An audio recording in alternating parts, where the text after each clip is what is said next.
kesempatan kali ini, materi yang akan kita bahas yaitu tentang tahap-tahap pengembangan kurikulum. Nah, menurut Majid, bahwasanya pada tahun 2017 ada 4 tahap pengembangan kurikulum. Yang pertama itu ada namanya tingkatan makro atau nasional.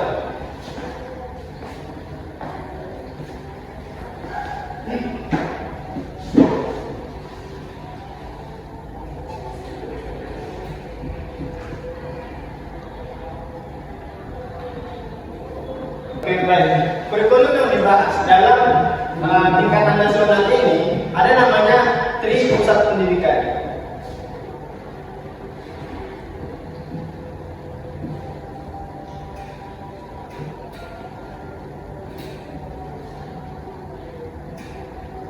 Apakah teman-teman tahu apa saja yang ada di dalam Tri Pusat Pendidikan? Tidak tahu, Pak? Oke. Jadi di dalam Tri Pusat Pendidikan itu ada namanya pendidikan formal, yang kedua ada namanya pendidikan informal, yang ketiga ada namanya pendidikan informal. Yang mana itu semua dalam rangka menciptakan tujuan pendidikan secara nasional. Oke, baik teman-teman. Nah, selanjutnya kita masuk kepada tahap yang kedua, yaitu tahap institusi atau tahap sekolah. Nah, setelah tujuan nasional ditetapkan, setiap sekolah menerjemahkan tujuan tersebut sesuai dengan karakteristik lembaganya masing-masing. Nah, pada tahap ini kita memiliki 3 kegiatan utama.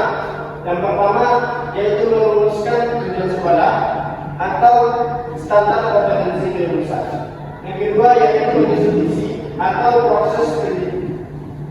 program proses pendidikan.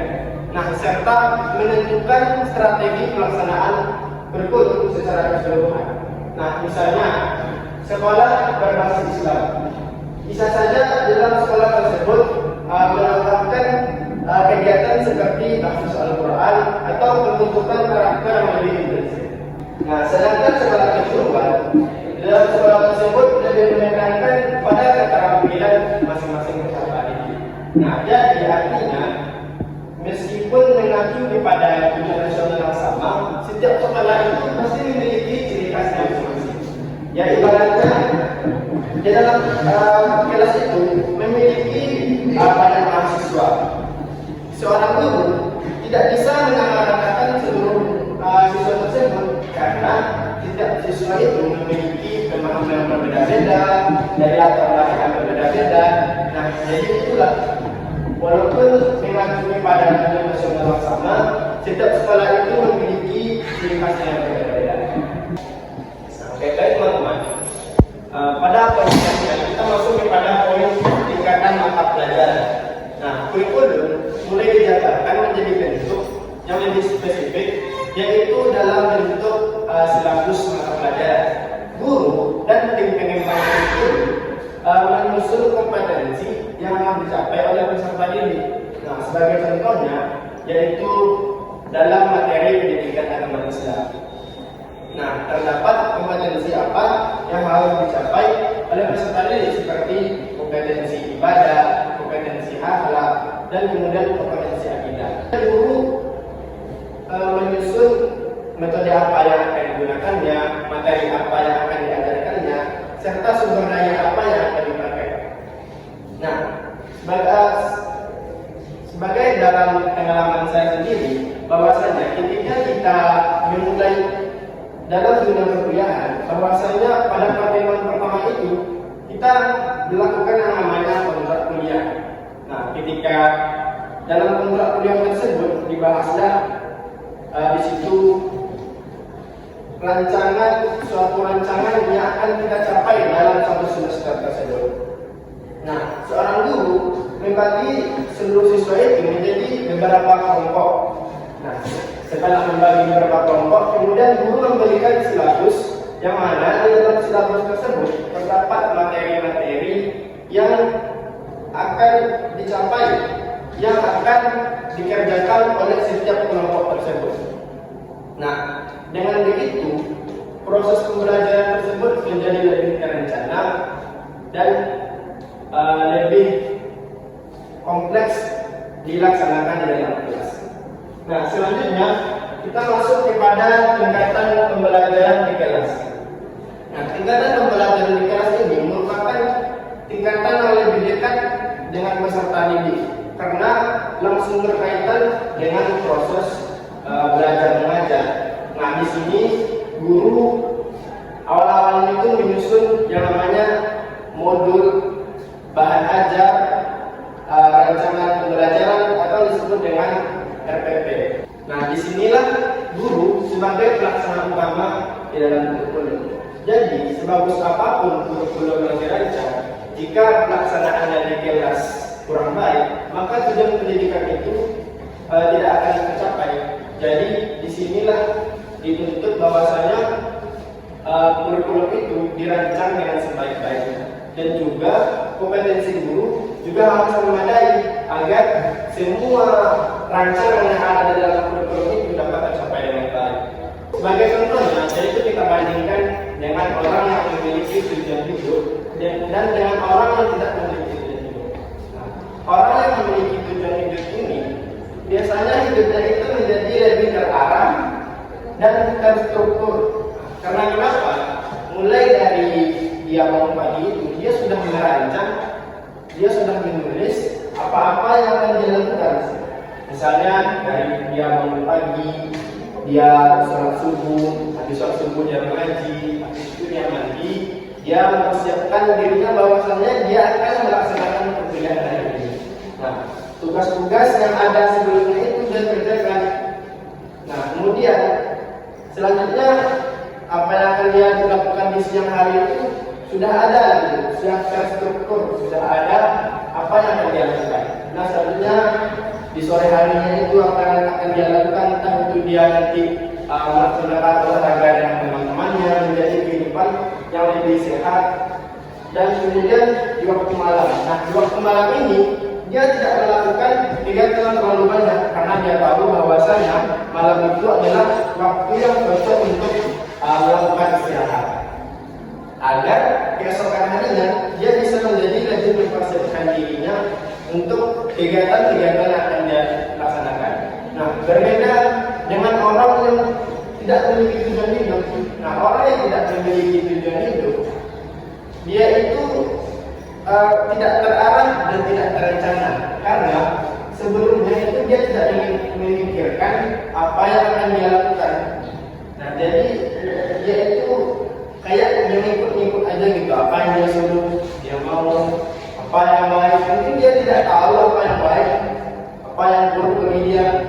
Nah, jadi kesimpulannya, jikalau kurikulum itu dirancang melalui kompetensi yang bagus, apa yang harus dicapai peserta didik, nah disitulah dapat kita pahami bahwasanya seorang guru itu juga harus memiliki kompetensi untuk melaksanakan rancangan dari kurikulum tersebut. Izin Pak, mau bertanya, jika kurikulumnya sudah jelas dan dirancang bagus, tapi sarana dan prasarananya kurang dan gurunya pun kurang bimbingan dari kepala sekolahnya atau dari atasannya, itu gimana caranya Pak agar seimbang dengan fasilitas dan kemampuan guru serta kurikulum yang dirancang tersebut?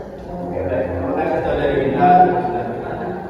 Nah, jadi sedikit pertanyaannya itu tentang kurikulum yang sudah dirancang dengan baik, kemudian gurunya itu kurang memiliki kompetensi untuk melaksanakan kurikulum yang sudah dirancang tersebut. Nah, di sini seorang guru ada yang namanya melakukan pelatihan. Nah, di dalam pelatihan tersebut guru mengasah dirinya apa yang kurang di dalam dirinya tersebut. Nah, ketika di dalam pelatihan tersebut masih merasakan dalam dirinya itu masih kurang kompetensinya untuk mengajarkan ilmunya kepada peserta didik. Jadi yang harus dilakukan itu bukan lagi melakukan pelatihan, yaitu meningkatkan pelatihannya itu. Misalnya tantangan-tantangan yang rasanya mudah dilakukan, ditingkatkan tantangan tersebut agar menjadi diri seorang guru itu lebih bervariasi dalam mengajarkan kepada peserta didiknya nanti. Nah, jadi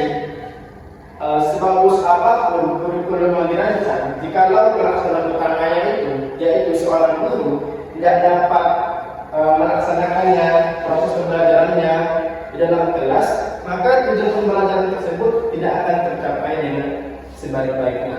Jadi faktor utamanya juga bahwasanya seorang guru itu, yang namanya guru itu harus memiliki kompetensi yang baik dan kompetensi yang benar, karena dengan gurulah hadir bobot-bobot yang untuk meningkatkan anak-anak bangsa. Dengan gurulah bisa tumbuh juga bobot-bobot yang akan menjadi murid tersebut kedepannya menjadi guru juga. Nah, jikalau seandainya guru tersebut memiliki kompetensi yang baik dan benar, maka peserta didiknya juga menjadi lebih terarah dan lebih terencana. Pak izin sebelumnya saya ingin bertanya tentang tingkatan pembelajaran di kelas. Ini sebenarnya bukan pertanyaan, cuman saya meminta pendapat Bapak tentang guru-guru yang tidak bisa menyusun tingkat pembelajaran di kelas. Soalnya pada zaman sekarang itu banyak guru-guru yang masuk jadi gurunya melewati orang dalam atau yang lain-lain sebagainya.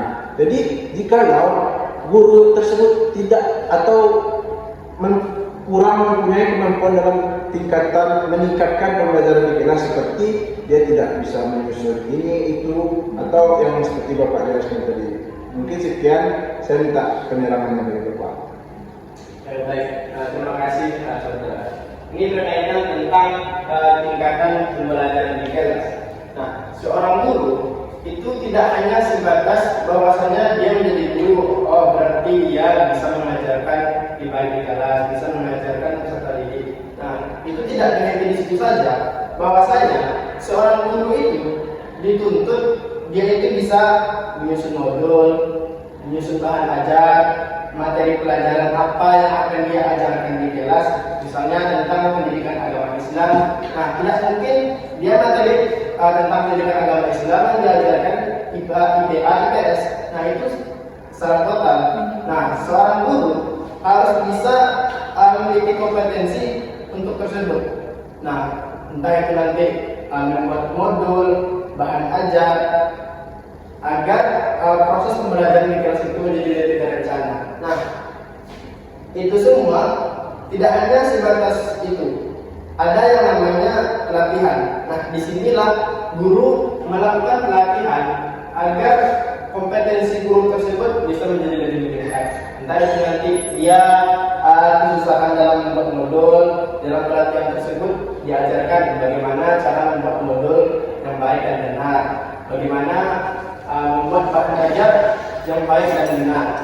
Nah, agar proses pembelajaran tersebut menjadi lebih terencana dan terarah. Nah, bagaimana caranya proses pembelajaran itu lebih terencana dan terarah? Nah, ketika melakukan awal pembelajaran, nah di sini seorang guru, sebagaimana yang telah saya jelaskan tadi, bahwasanya di awal pembelajaran tersebut dilakukan yang namanya kontrak kuliah. Nah, dalam kontrak kuliah tersebut dibahaslah kompetensi yang akan dilaksanakan dalam satu semester penuh tersebut. Misalnya materi yang diajarkan ini. Ada juga seperti ini, dibentuk kelompok dan di dalam kelompok tersebut ada materinya dibagi satu-satu dan dituntut kelompok tersebut untuk menguasai materi-materi yang telah dilakukan. Nah, dengan seperti itu, ketika kita dalam membagi materi, seorang peserta didik tahu apa yang mereka pelajari, itu menyebabkan proses pembelajaran di kelas itu menjadi lebih terencana dan terarah. Oke. Berarti semua tingkatan ini sangat berpengaruh ya Pak terhadap tahap pengembangan kurikulum. Jika salah satu tingkatan tidak berjalan sesuai dengan tahapan pengembangan kurikulum, berarti pengembangan kurikulum itu tidak terjalan maksimal ya Pak. Nah, betul sekali. Dengan adanya 4 tahap ini, tingkat makro, tingkat institusi, tingkatan materi pelajaran, tingkatan pembelajaran di kelas, ini tidak boleh dipisahkan karena saling berkaitan sebetulnya. Nah, bahwasanya itu tidak hanya sebatas itu saja. Ada yang terakhir itu ada namanya evaluasi. Nah, disinilah kita mengetahui suatu kurikulum itu benar-benar sudah berjalan dengan baik dan benar. Nah, dengan adanya evaluasi kita tahu mana keterampilannya yang kurang, di mana letak kesalahannya. Di dalam evaluasi itulah dibahas bagaimana cara memperbaikinya. Nah, dengan adanya evaluasi, tahap-tahap pengembangan kurikulum tersebut menjadi lebih kompleks. Jadi teman-teman, kesimpulan materi kita pada saat ini bahwasanya tahap-tahap pengembangan kurikulum itu sangat berjenjang, mulai dari tahap tingkatan makro, tingkatan institusi sekolah, tingkatan mata pelajaran, dan tingkatan kepala dan di kelas. Nah, diharapkan bahwasanya kurikulum yang dihasilkan tersebut dapat meningkatkan kualitas peserta didik, kualitas proses pembelajaran dan belajarnya. Baik, mungkin sekian yang dapat Bapak sampaikan. Semoga materi yang kita bahas pada saat ini dapat meningkatkan kemampuan kita dan pikir kita dalam memahami tentang tahap-tahap pengembangan kurikulum. Kita akhiri pembelajaran kita pada hari ini dengan mengucapkan Alhamdulillah. Alhamdulillah. Dan